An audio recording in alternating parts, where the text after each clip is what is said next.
No, I see my former UNDP colleague Murali coming in with a question around the issue of how do we uphold international law and order with the UN as the guardian of that through its many aspects. The UN system is comprehensive and actually includes the WTO. The panelists have any observations on the crisis the UN is in this its 80th year?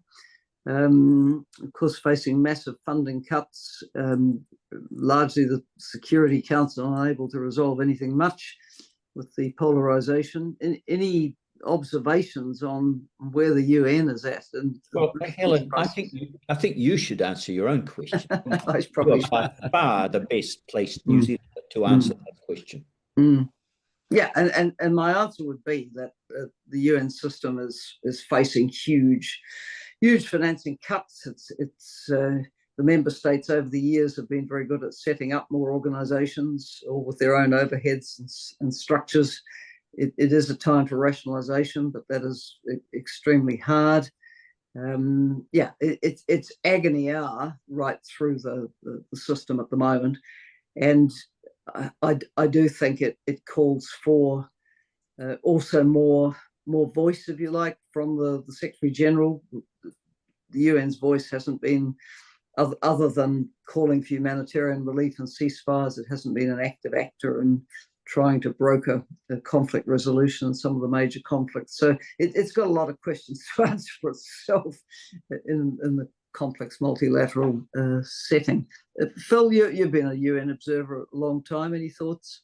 Yeah, well, look, as a small country, New Zealand has always relied on a rules-based international system.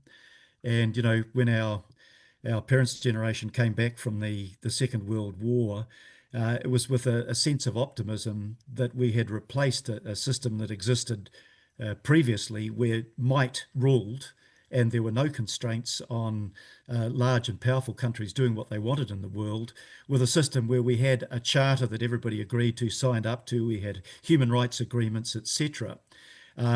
Your predecessor, Peter Fraser, had a proud role in doing that, and we opposed the veto, for example, at the post-war conference that set up the United Nations.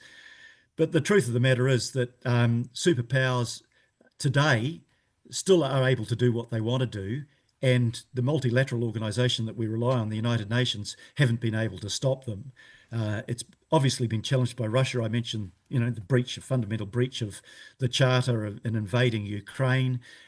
It's ignored now by the United States, which was once a backer of the rules-based system and one of the originators of it. And China, as it gets more powerful, has shown an ability to disregard some of the multinational conventions and rules as well. What can we do?